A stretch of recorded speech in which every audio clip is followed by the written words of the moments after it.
Your Credit Matters segment today being brought to you by CreditSanitizer.com. You have a credit report. It is wrong. They all are. I saw a statistic just the other day that said 79% of all credit reports have errors.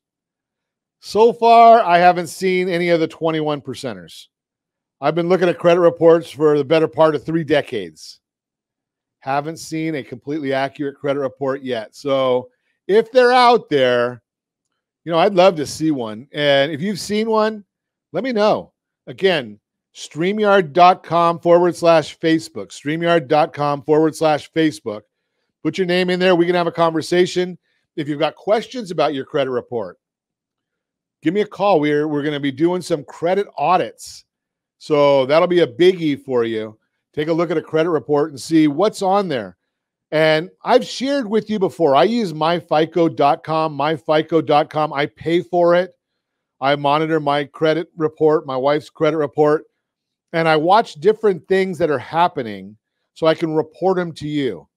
There are items that some people say, well, they don't have any effect on your credit report. And I'm going to say, well, I watched it change my credit report.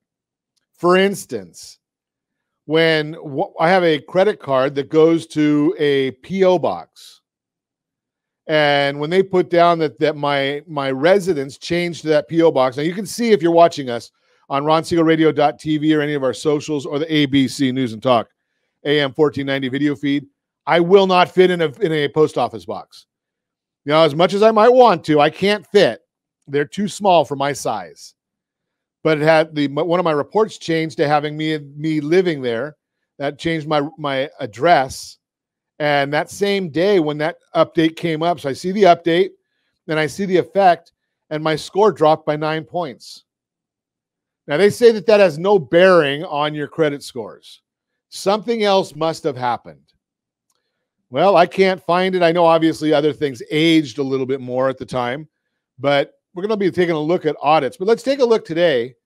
How to protect my business from identity theft. That'll be our question to deal with. According to recent reports, identity theft is on the rise. Javelin Strategy reported identity theft resulted in an annual loss of $56 million and a mixed result of different criminal and fraudulent activities last year. Seems like a low number to me. When it comes to keeping your business database secure, there can be numerous challenges if you're worried about your company being the next victim of business identity theft. Here's what you need to know to help protect yourself. Common types of business identity thefts. If you're wondering if you've sustained an attack on your business data, here are some examples that may help you identify such attempts. Number one, fake accounts. You may have heard of people and bots impersonating organizations, celebrities, and government officials.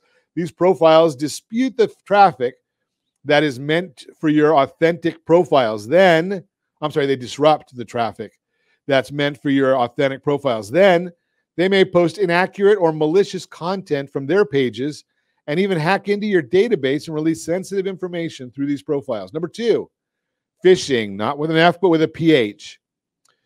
Phishing occurs when the entity stealing your identity uses email services to pretend to be your representative. As a result, they may misinform your current and potential clientele, ask for money or sensitive information, or carry out other criminal or unethical activities. Number three, fake invoices. If you have customers who report receiving unidentified or fake invoices, that may also be a data theft attempt on your business identity. A list of customers' contact details may be enough to attempt this kind of theft. Number four, website mimicry. If your web analytics reports show high search results, but you don't get matching numbers on your website visits, there is a chance that someone has made a duplicate website with your brand identity. Number five, logo theft. Logo theft is when another brand or individual copies your logo, makes minor changes to it, and uses it to represent themselves.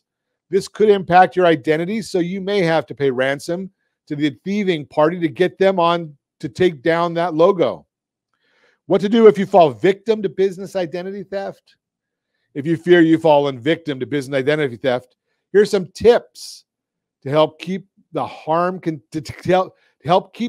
contained until you've initiated Legal actions. Number one, inform all those who may be affected due to the theft.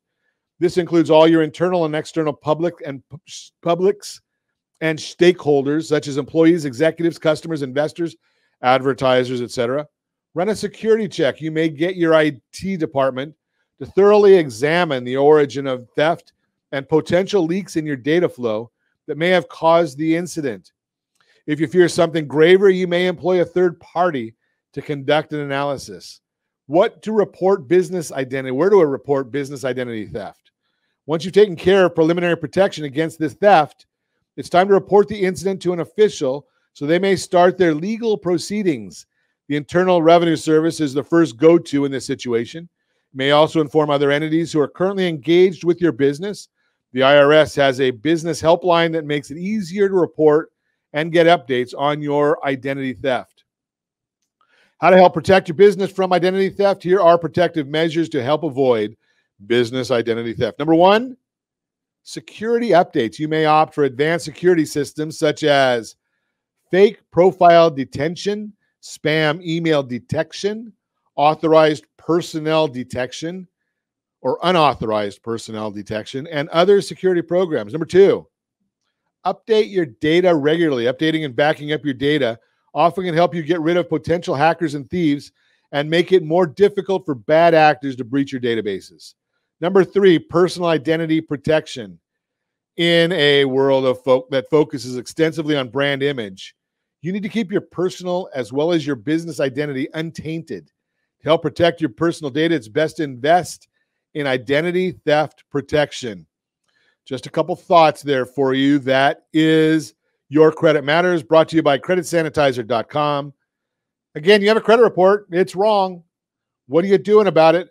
Free. I like the word free. I'm going to do a free borrower's audit.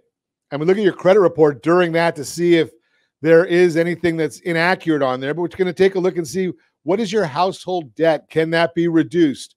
What does your credit report look like? Can that be increased? That's Your Credit Matters, and creditsanitizer.com is the place to visit to take care of those things.